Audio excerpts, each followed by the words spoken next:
todas as pessoas que acompanham o nosso canal. Eu sou a doutoranda Letícia Maria Capelari Tobias Venâncio. Eu sou uma mulher negra de pele clara, tenho rosto oval, boca fina, nariz fino, olhos redondos. Estou usando um óculos branco, tenho um cabelo cacheado na altura do ombro, estou com uma blusa marrom.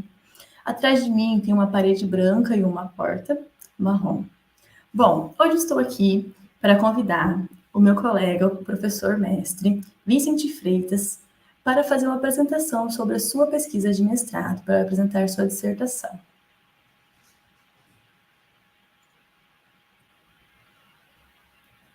Olá, pessoal, tudo bem? Eu sou o Vincent, sou uma pessoa branca, tenho os cabelos castanhos escuros curtos, e uma mecha loira, tenho nariz, bocas e boca fina, e atrás de mim tem uma parede branca, eu estou usando uma roupa, uma camisa marrom, tá certo? Eu sou professor, sou advogado, mestre em educação e bacharel em direito. Defendi a pesquisa recentemente, em maio desse ano, 2024, e para mim é um prazer muito grande estar aqui, retornar ao grupo de pesquisa para apresentar a dissertação, tá bem?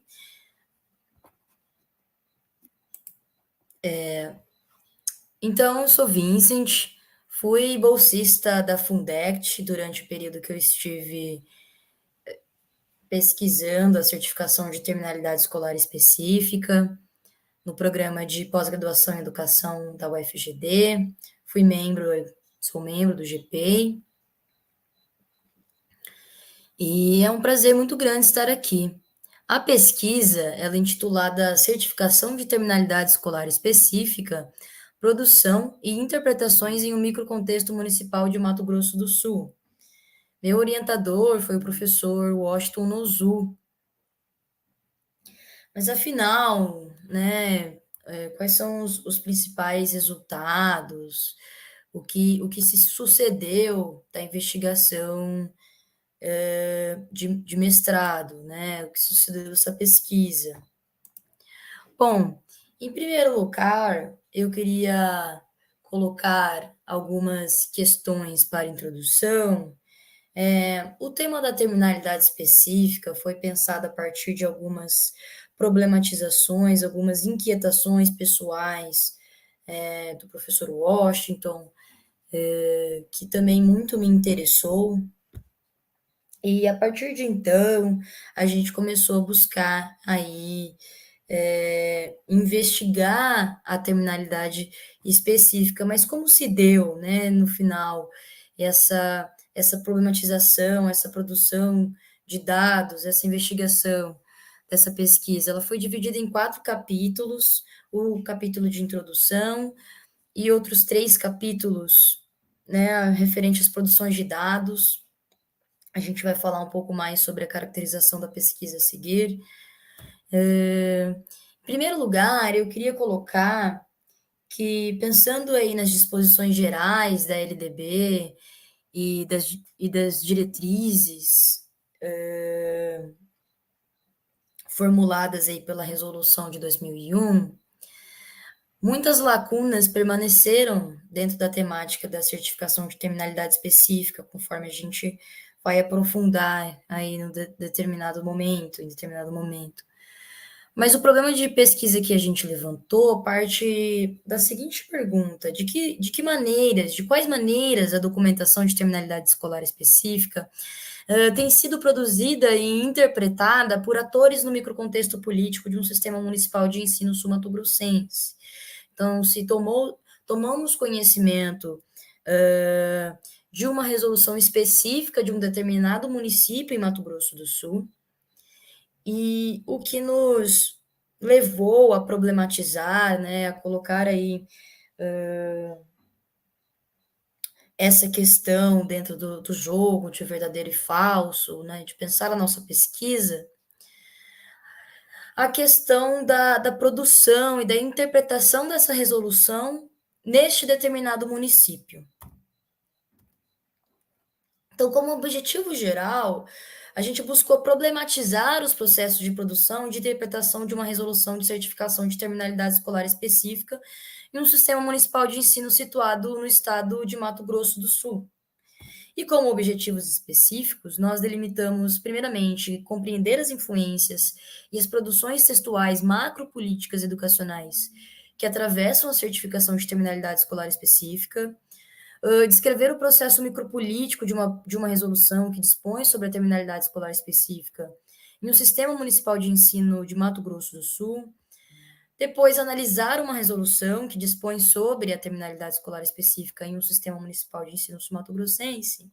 E, por fim, perscrutar as interpretações sobre a terminalidade escolar específica de profissionais atuantes da gestão num contexto de um sistema municipal de ensino sul-mato-grossense. Mas, afinal, como que nós escolhemos, né, como foi realizada nossas escolhas teórico-metodológicas. Então, em primeiro lugar, nós buscamos, dentro das caixas de ferramenta, como colocou o professor Veiga Neto, dos estudos Foucaultianos, nós utilizamos como uma dessas ferramentas teóricas e metodológicas a problematização, que possui essa característica aí, tanto como uma teoria, mas também como uma forma, né, como um método de pesquisa. E nós vamos defender isso aí durante este capítulo.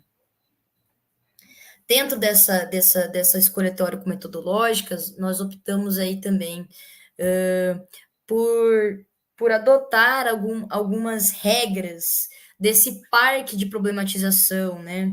Desse parque, mas das possibilidades de problematização. Então, quais são essas regras?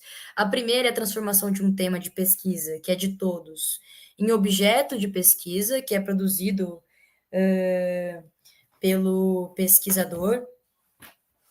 Então, assumir esse desassossego, como coloca a professora Sandra Coraza, esse desassossego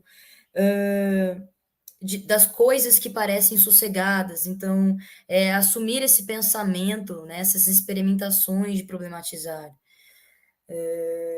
de colocar as questões nesse jogo de verdadeiro e falso, né, um conjunto de práticas discursivas ou não discursivas que faz alguma coisa entrar no jogo de verdadeiro ou falso. É isso que coloca o próprio Foucault sobre o que seria problematização. Dentro dessas regras desse parque, né, a gente tem uma determinada criatividade, então a gente passa também a adotar o caráter produtivo dos procedimentos de pesquisa. Então, compreender que nossos dados, eles são produzidos e não apenas coletados. Então, há a nossa produção desse dado, né? Há determinada ação do pesquisador dentro dessa problematização. Por fim, a análise dos dados produzidos como a duração da problematização, em movimento vertical, a problematização percorre aí toda a pesquisa, e não há essa divisão metodológica especificamente. Aqui foi feito isso, a problematização percorre toda essa pesquisa. E o método também, ótima regra, é que o fato do método de pesquisa como uma história das nossas decisões metodológicas tomadas pelo pesquisador. Então, dentro desse processo de que não há algo determinado, algo certo, nós também fazemos escolhas com os problemas que nós enfrentamos aí no decorrer dessas incertezas. Então, ancorado à problematização, nós utilizamos a abordagem do ciclo de políticas, né, do Stephen Ball e colaboradores, utilizando o contexto de influência, o contexto de produção e o contexto de prática. Esses contextos também, para a gente, existe aí uma determinada aproximação com a própria problematização, de colocar as questões no jogo de verdadeiro e falso, de compreender as influências discursivas e não discursivas, né, que percorrem a terminalidade específica. Então, como produção e analítica dos dados, se trata de uma pesquisa de abordagem qualitativa, de tipo exploratória. A produção de dados se deu por meio documental e realização de entrevistas semi-estruturada. O instrumento de produção, né, de coleta, mas de produção de dados, é o roteiro de entrevista, que foi feito com dois grupos de participantes. O primeiro grupo, formuladores, atores ali que participaram do processo de produção de texto da resolução de terminalidade específica deste município, e o segundo grupo, os profissionais da gestão educacional que atuam na interpretação dessa resolução. Alguns aí participaram dos dois grupos, pois estavam na formulação do documento e também atuam hoje, atualmente, na gestão desse município, reinterpretando este documento. Então, o nosso segundo capítulo vai analisar ali alguns documentos internacionais, nacionais e estaduais, para tentar compreender essas influências, né, esses discursos que vão que vão dar formas às reinterpretações, que vão dar ideias e interpretações dos atores ali sobre a terminalidade específica, né, alguns vestígios também desses discursos, perfeito? Então, buscando aí compreender as influências e as produções textuais macropolíticas, educacionais que atravessam a terminalidade específica, nós identificamos processos de inexclusão dentro desse movimento internacional do imperativo de inclusão, e também essa inclusão por circulação, a presença de agências multilaterais e outros indivíduos, atores e grupos sociais que buscarão aí financiar soluções para a educação inclusiva, delimitando aí esse discurso, esse imperativo de inclusão. E aí, dentro desses processos, o que ficou de questionamento com relação à terminalidade específica desses documentos seria qual a qualidade de ensino ao longo da vida, né? Se há um limite para que alguém permaneça na escola, né? Dentro dessas necessidades, dessas colocações de um mundo neoliberal, dessas influências dos processos de inexclusão. Então, continuando aí a nossa análise, depois dessas percepções internacionais, nós passamos também aí a uma né, da macropolítica por um delineamento nacional. Então, nós buscamos vestígios sobre a terminalidade específica, sobre a utilização dessa certificação.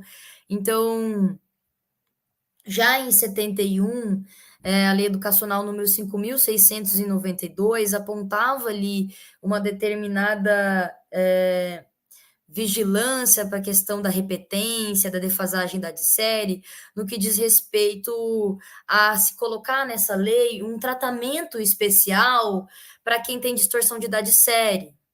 Né? Nesse caso, posteriormente, nos documentos de 84 e 95, que são subsídios para organização e funcionamento de serviços de educação especial, da área da deficiência mental, já se vê a presença da terminalidade específica ao falar aí de um determinado grau de terminalidade compatível com as aptidões dos educandos.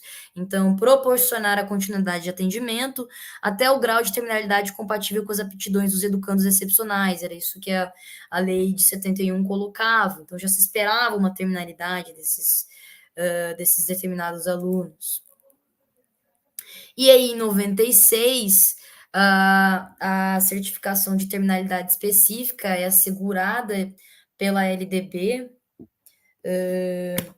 no artigo 59, inciso 2, e também pelas diretrizes nacionais para educação especial na educação básica, pelo parecer 17 de 2001 e a resolução 2 de 2001. Na nossa análise, a redação dos documentos sobre a terminalidade específica demonstram alguns aspectos de processos de inexclusão. Além disso, eles podem reproduzir uma visão estática da deficiência, uma visão fragmentada da educação especial, essa culpabilização do sujeito e um processo de inclusão por circulação, né, de determinar aí que há um teto, né, que há um limite da educação para esse determinado público, né, que há esse grau de terminalidade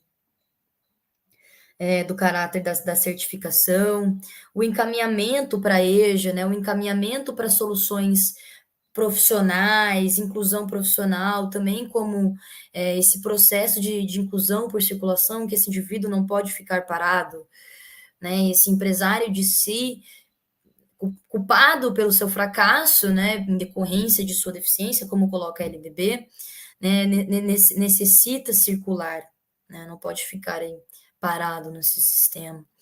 Continuando as nossas análises, as nossas analíticas, nós observamos aí alguns documentos do estado de Mato Grosso do Sul, e aí algumas também, algumas controvérsias com relação ao público-alvo da terminalidade específica. O documento estadual, assim como a LDB, coloca todo o público-alvo da educação especial, de determinado momento coloca para pessoas com déficit cognitivo, então não dá para entender se segue a resolução das diretrizes nacionais, que seria para pessoas com deficiência intelectual ou deficiência múltipla, e aí parte aí a colocar a certificação para um grupo maior, né, até mesmo para pessoas superdotadas ou com altas habilidades. Então, a gente passa a compreender aí algumas reinterpretações sobre o público da utilização da terminalidade específica. E outro ponto encontrado é que o Estado colocou a utilização da terminalidade específica na EJA, na educação de jovens e adultos. Então, seria uma dupla utilização da terminalidade específica. Então, esses foram alguns pontos levantados aí na reconstrução da terminalidade específica, vestígios da documentação do Estado de Mato Grosso do Sul sobre terminalidade específica, né, o parecer orientativo de 2013, a indicação estadual de 2019 e a deliberação também de 2019. Então, foi importante considerar esses documentos, tendo em vista aí a forte influência do sistema estadual em Mato Grosso do Sul, nos municípios, como investigado aí pelo professor Nuzu e a nossa colega Camila Grelos. No último capítulo, delimitado por 3 subtópicos, ali, utilizando o contexto da prática, a gente busca analisar a trajetória municipal da forja desse documento, analisar a própria resolução e, por fim, dentro do contexto de atuação, as interpretações sobre a terminalidade específica, perfeito? Então,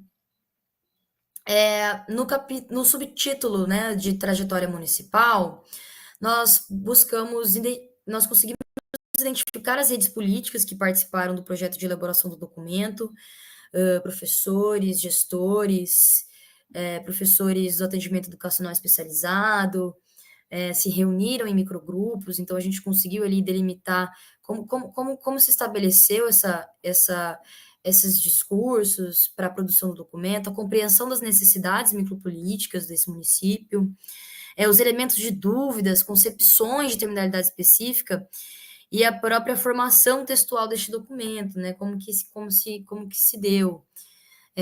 No subtítulo O Produto da Forja, o texto de uma resolução municipal, nós identificamos ali o conceito de terminalidade escolar específica por município, as concepções presentes no processo de produção do documento, as concepções sobre questões de ciclo, se tratar de um fim de um ciclo, os requisitos outro ponto que a gente trouxe, que é o requisito de idade mínima para a terminalidade específica, nesse caso, foi de 15 anos, como tempo mínimo de 3 anos frequentando a escola regular. Então, né, por que essa idade? Qual que é a relação dessa idade com a emenda constitucional número 59? Então, foram algumas problematizações levantadas. Outras problematizações pensadas dessas analíticas são essas séries de avaliações para a colocação da terminalidade específica, o envolvimento de diversos atores para execução da certificação, tanto na gestão educacional como na gestão escolar e os professores. E por fim, a gente buscou levantar, e dentro do contexto de atuação já, as interpretações sobre a terminalidade escolar específicas, as leituras, atuações em um contexto municipal. E dividimos em três tópicos de análise que foram construídos a posteriori. Então, primeiro, que contextualiza o palco das encenações, depois a gente tenta compreender as interpretações sobre a terminalidade específica, e por fim a gente apresenta algumas problematizações partindo, né, da própria terminalidade específica. Então, esses eixos de análise foram estabelecidos a posteriori. No processo, é um processo coletivo, contextualizando os palcos das encenações. Então, aqui a gente passa a fazer um contexto geral do município, para entender por que talvez aqueles atores, aqueles formuladores, possuem determinadas opiniões sobre o tema. Então,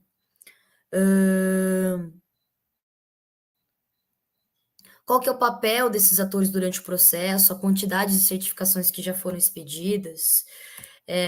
Constatamos que aí um ambiente de caracterizado aí por números altos de pessoas, público-alvo da educação especial matriculadas nesse município, uma mão de obra, assim, há poucos atores para de fato atender essa demanda e esse cenário de precarização. Outro ponto que a gente percebeu é que não foi emitida, não foi expedida nenhuma certificação aí de terminalidade específica nesse município. Outro ponto levantado foi sobre as interpretações de terminalidade específica. Então, achei que estava terminando tudo. Para a gente, isso caracteriza aí algumas interpretações. Então, termina tudo, é um fim de um ciclo. Como se é dada esse encaminhamento, como é dado o encaminhamento ao ensino profissional, tecnológico, como é dado o caminhamento ao mercado de trabalho, ou à própria educação, à própria EJA. Então, levantamos as complexidades da terminalidade específica, as incertezas desses atores, e quais outras possibilidades dessa inclusão por circulação, fluxo, habilidade. E também aí algumas interpretações relacionadas a essa necessidade de inclusão produtiva desses corpos, que não cabem mais na escola, né? E aí, por fim, futuramente nós vamos precisar implementar mais problematizações sobre a terminalidade e a instituição escolar. Nós utilizamos aí como ferramentas alguns conceitos de norma, normação e normalização. A partir desse caráter prescritivo da norma, a gente buscou entender aí algumas interpretações desses atores dentro da instituição escolar, né? Quais são as perspectivas desses atores sobre a certificação? E aí a perspectiva desses atores, no geral, partiu de uma que diz que seria necessário futuramente implementar mais. Então, por que se acredita nisso? E por que pensar num documento de terminalidade específica, né, num documento de certificação de terminalidade específica, como uma proposta, né? Por que ela foi pensada como uma proposta de inclusão? Seria um pouco a problematização disso, né? E por que isso seria utilizado mais e não menos? Então, por que a escola, de alguma forma, para alguns sujeitos, não conseguiria fazer com que eles alcançassem o nível exigido? Perfeito? Que é o que coloca a LDB. Então, a nossa pesquisa partiu um pouco desses pontos. Eu agradeço o espaço e a possibilidade também de colocar aqui a nossa pesquisa em pauta e poder compartilhar aí com vocês um pouco sobre os resultados.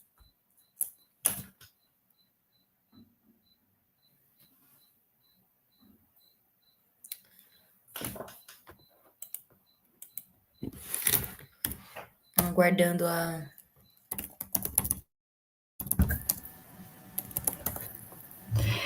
Vi, muito obrigada pela sua apresentação. Acho que eu não preciso nem pontuar a tamanha importância da sua pesquisa para o nosso grupo. E, para finalizar, eu gostaria só de fazer algumas perguntas para você, que é referente à sua dissertação e algumas sobre os meses aos quais você esteve com a gente desenvolvendo essa pesquisa. Primeiro, eu gostaria de saber como que foi a sua experiência ao fazer as disciplinas do mestrado, né? Como que você se sentiu? Como que foi? Eu gostei bastante da experiência das disciplinas, porque vindo de outra área interdisciplinar, assim, né, do direito, sem a licenciatura, o quão potente foi as disciplinas e quão importante elas foram para pensar, né, a metodologia da pesquisa, teoria, e para pensar também formas de buscar aí complementar e fundamentar a pesquisa. Então, foi muito importante, muito bacana no processo aí também de construção docente, né, de uma carreira docente. Sim. E a tua pesquisa, ela passou por comitê de ética? Sim, sim, porque a gente fez as entrevistas semi-estruturadas com esses atores. Tá. E como que foi sua experiência nesse comitê? Porque a gente sabe que, falando também sobre prazos e cronogramas, a gente sabe que o comitê ele tem um prazo um pouco longo e que é necessário passar as pesquisas no comitê, né? Então, como que foi a sua relação, esse processo? E que você achou dos prazos e cronogramas que a gente tinha para Justamente, adequar com o comitê, com as disciplinas? justamente a gente já foi atrás dos documentos já antes mesmo, né, já nos preparamos anteriormente com relação ao instrumento de pesquisa, por exemplo, o roteiro de entrevista, a autorização no município, a autorização, né, com esses participantes. Então, nós já buscamos esses documentos, e depois que encaminhados via processo digital ali, do Comitê de Ética, tomaram-se alguns meses para que a gente pudesse, de fato, iniciar a pesquisa, mas a gente deu uma adiantada ali com alguns documentos. Mas foi até que relativamente tranquilo, assim, a experiência, não foi muito traumática, como geralmente é. Que bom, porque às vezes a gente tem dificuldade, né, de adequar nossos prazos e cronogramas com as questões de demanda da pesquisa, mais o Mas comitê de ética, né? Então a gente sabe que pode acontecer. E mais uma pergunta é como que você desenvolveu a sua rotina de escrita da sua dissertação? Né? Você frequentava o laboratório? Como que você se organizava? O que fica como dica para o pessoal que pretende entrar? eu frequentava o laboratório, né? Frequentava, mas eu confesso que eu tenho um processo de escrita e de formulação pessoal, de organização pessoal meio caótico, assim. Não produzia pelo prazo, né? Então me organizava pelos prazos, até tal dia eu preciso entregar tal coisa, e eu tentava me organizar caoticamente a partir dos meus prazos, mas também abraçando aí algumas características pessoais, né? Porque foi uma das coisas que a gente coloca, a gente questiona a norma, a normalidade, a normalização, mas e ao mesmo tempo às vezes não abraça, né, nossas formas outras de produzir, né, que talvez não sejam tão produtivas para esse sistema neoliberal, enfim. Mas foi isso, aceitar o caos e me organizar É, para, né, não ficar para trás nos prazos. Era isso. aquele processo, né? Cada um tem uma forma Pequenos de prazos. escrita.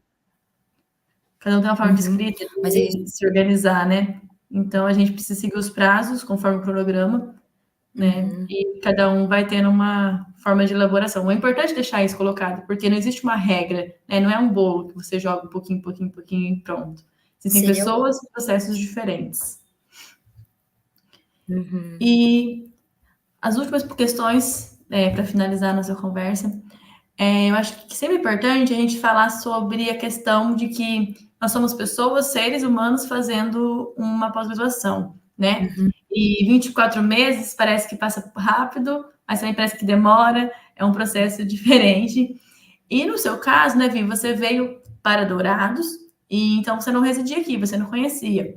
Então, assim, como que foi a questão de chegar até a cidade, a questão de relacionamento interpessoal com colegas, construção de amizades, né? Como que foi esse processo aqui para você de chegada, de acolhimento na instituição? Foi muito positivo, foi muito positivo. Acho que Dourados é uma cidade também que acolhe as pessoas, né? Uma cidade multicultural, enfim, pessoas de determinadas regiões buscam aqui oportunidades. E a UFGD também oferece para mim, para mim ofereceu algumas possibilidades de encontro, né? Participando dos grupos de pesquisa, participando ali do laboratório, das disciplinas. Então, essas relações vão acontecendo naturalmente e se tornam muito importantes, tanto para a pesquisa quanto depois também da pesquisa, que essas relações continuam, né? Elas se fortalecem e elas se desenvolvem. Então, isso é muito bacana, poder chegar e estar aberto a essas relações, porque elas são muito valiosas, né? É impossível estar no meio de pesquisa, no nosso meio, sem os nossos colegas. Então, eu acho que foi muito positiva esse tempo aqui e deu para fortalecer bastante o laço importante, tanto em termos de pesquisa quanto em termos pessoais também, né? A gente precisa, né, se fortalecer. Os vínculos são essenciais nesse processo. E para finalizar, Vi, só quero te fazer a última pergunta, que é: quais são os seus sonhos e expectativas pós-defesa, né? Agora que você está professora, como que é? Eu gostando da experiência, né, como professor, e pretendo continuar um doutorado, continuar a pesquisar algumas questões aí similares, mas ainda assim diferentes. E não, meu sonho é cumprir aí talvez uma carreira acadêmica, então pretendo fazer o doutorado aí futuramente. Que bom. Muito obrigada, Vi, pela participação. Espero me encontrar por aí e até mais. Até mais, tchau, tchau. Tchau, tchau.